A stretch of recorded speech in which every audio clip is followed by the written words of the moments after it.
A very good evening and a very warm welcome to State of Business on our television. I'm Savindri Javardhana. Let's look at the top stories for the day. Issues of practical test delays the results of GC ordinary level examination. Education Ministry admits. Merchandise exports in the month of May gone up to 50%, EDB announces. News in detail.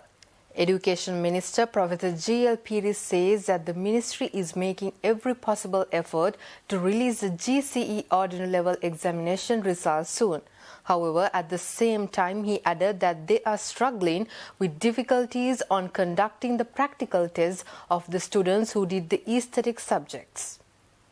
These are all not easy things to do. Now you will remember that when we conducted the A-level examination, 362,000 students sat for it. The O-level exam, the number sitting was 620,000 students sat for the O-level exam. We were making arrangements for the results to be released as soon as possible, but unfortunately there is an inevitable delay because of the COVID-19 situation.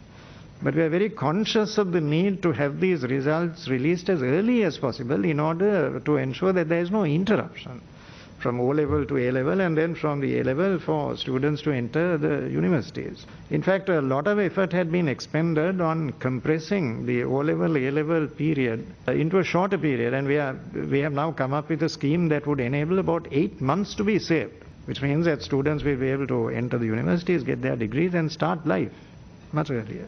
So these are priority objectives of the Ministry of Education in association with other relevant ministries like the Honorable Namal Rajapaksa's ministry.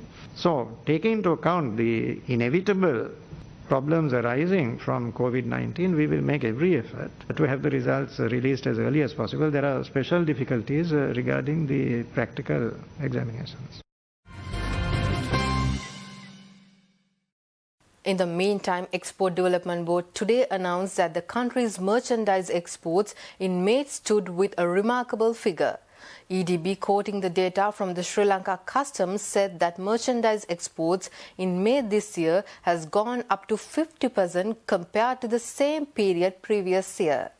EDB in a statement said that the country's merchandise exports in May was $884.2 million and it was an increase of 50.71% over $586.7 million in May 2020.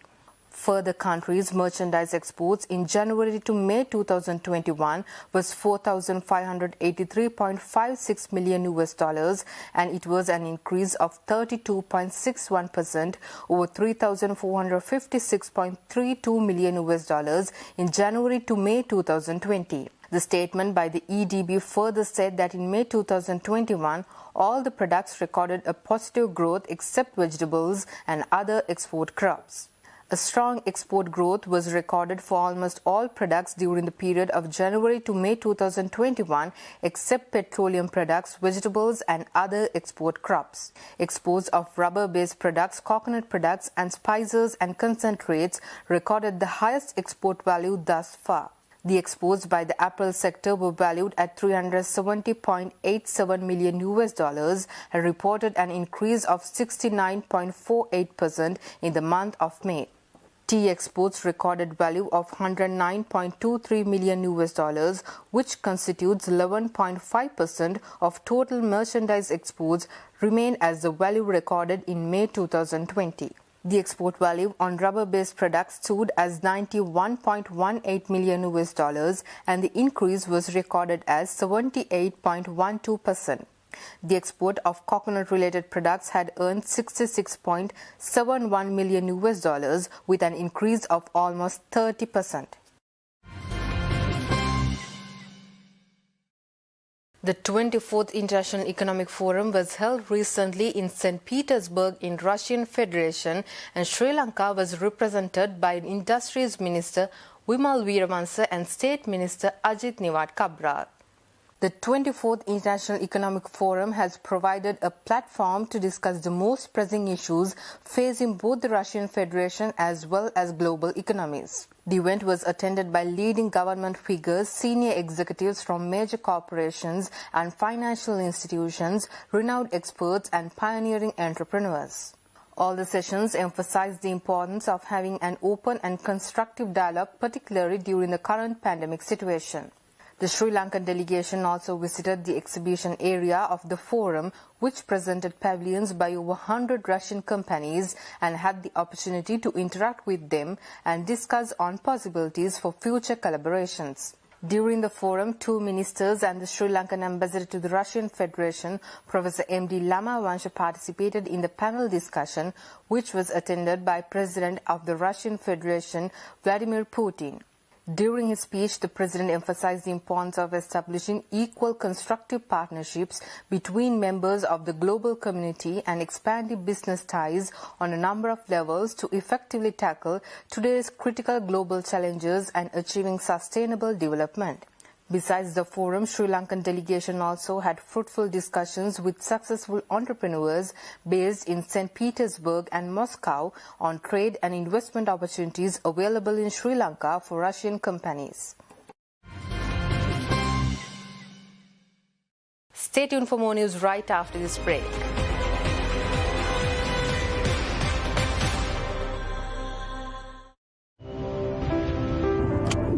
Hello. දැන් ඔයා හිතන්නේ හැමදේම වෙනස් වුණේ කොහොමද කියලානේ? උත්තරේ මගේ ළඟ තියෙනවා. අපි හැදුනේ එකම සබැඳියාවක බැඳීමෙන්. හැමදේම හොඳ වුණේ සබැඳියාවේ හැදීමෙන්. අපි මෙතනට ආවේම එකම එක සබැඳියාවක රැඳීමෙන්. ගෙදරට වැඩකට ගමනට එකම එක සබැඳියාවක බැඳෙන මුළු මහත් රටකට. Good morning sir. How can I help? SLT Mobitel. එකම එක සබැඳියාව. ඒත් නෑනේ පොළගාවකේ නම් තිබුණලු මම ගියා එහෙත් ඉවරයි කාර් එකයි කෝටි ගොඩයි ටිකට් එකයි දිනුම් දෙකයි සම්පත ලග්නවර්ම මාසිකම එකයි පරක් වෙලා වාසනාව නැති කරගන්න එපා ජාතික ලොතරැයි මණ්ඩලය අන්ලිමිටඩ් නම් ඉතින් SLT Mobitel අන්ලිමිටඩ් ඉන්ටර්නෙට් හැමෝටම ෆිට වෙන හෝම් සහ මොබයිල් ඉන්ටර්නෙට් පැකේජ් පෙළක් හුරු වෙන්න අපේ අන්ලිමිටඩ් ඉන්ටර්නෙට් වලට SLT Mobitel එකම එක සබැඳියාව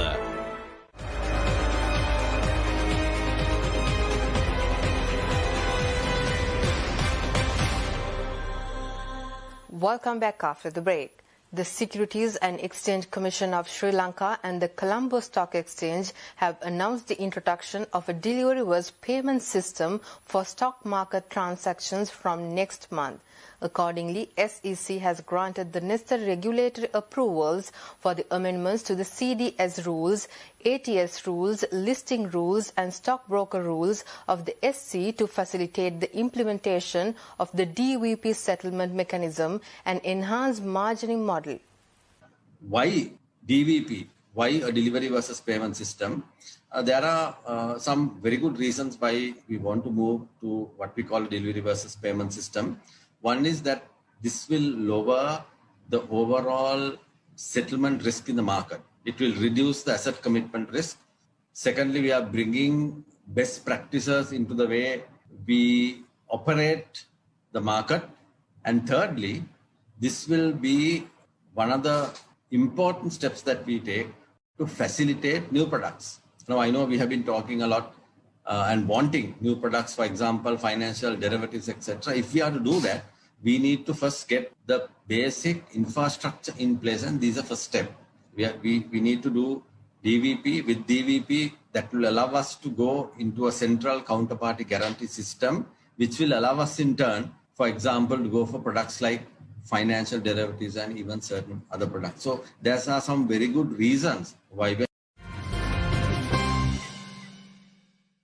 Chief Executive Officer of the Colombo Stock Exchange said that with DVP, the CSE is aligning itself with global market practices and strengthening the overall credibility and integrity of the market. He further appreciated the support given by all stakeholders who have collectively contributed to enabling the CSE to transition to a DVP environment. What is DVP? DVP simply means you're delivering your shares on payment.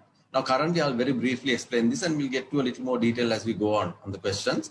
Currently, when someone buys a quantity of shares in the secondary market, the shares move instantly from the seller's account to the buyer's account. So you get custody as a buyer, you get immediate custody of the shares.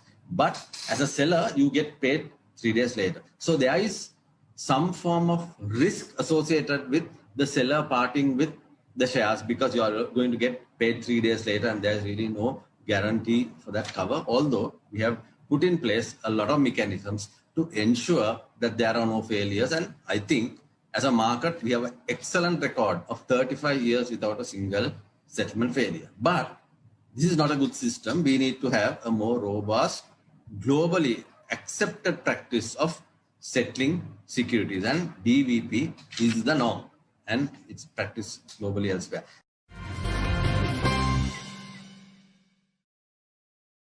Public Security Minister Sarath Weerasekara last week revealed that 42 suspects who were under detention for their alleged involvement in the 2019 Easter Sunday terror attacks would be indicted by the end of July.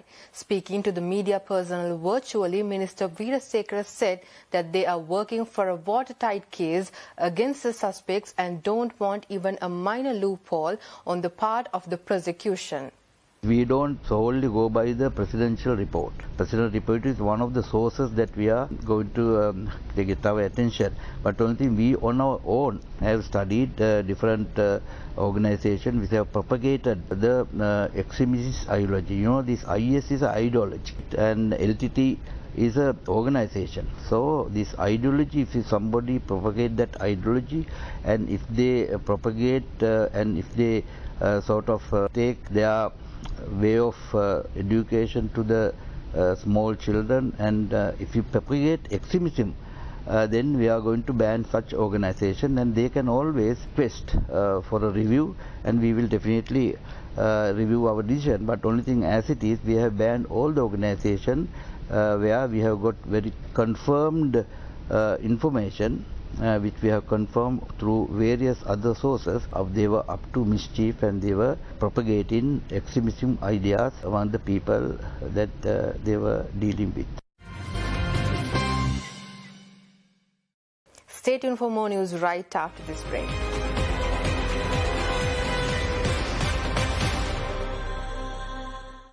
SLT Mobitel Home Broadband data balance එක බලා ගන්න extra GB මිලදී ගන්න දුරකථන දෝෂ වාර්තා කරන්න දැන් හරිම ලේසි. My SLT app එක භාවිතා කරන්න නැත්නම් 01121212 SLT Mobitel ස්වයංක්‍රීය සේවාවට පිවිසෙන්න. ඒත් නෑනේ. පොළගාවේ නම් තිබුණලු. මම ගියා. එහෙත් ඉවරයි. කාර් එකයි කෝටි ගොඩයි ටිකට් එකයි දිනුම් දෙකයි සම්පත ලග්නවර්ම මාසිකම එකයි. පරක් වෙලා වාසනාව නැති කරගන්න එපා. ජාතික ලොතරැයි මණ්ඩලය. හලෝ. දැන් ඔයා හිතන්නේ හැමදේම වෙනස් වුණේ කොහොමද කියලානේ? උත්තරේ මගේ ළඟ තියෙනවා. අපි හැදුනේ එකම සබැඳියාවක බැඳීමෙන්. හැමදේම හොඳ වුණේ සබැඳියාවේ හැදීමෙන්. අපි මෙතනට ආවේම එකම එක සබැඳියාවක රැඳීමෙන්. ගෙදරට වැඩකට ගමනට එකම එක සබැඳියාවක බැඳෙන මුළු මහත් රටකට. Good morning sir. How can I help? SLT Mobitel එකම එක සබැඳියාව.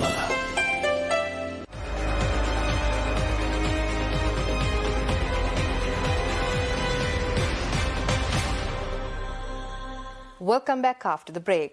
Trading at Colombo Stock Exchange ended on a mixed note today. The all-share price index gained 11.27 points to close at 7,726.73 and the S&P SL20 dropped 18.93 points to close at 3,064.45. The turnover was almost 2 billion rupees and over 62 million shares were traded. Up next are Forex rates.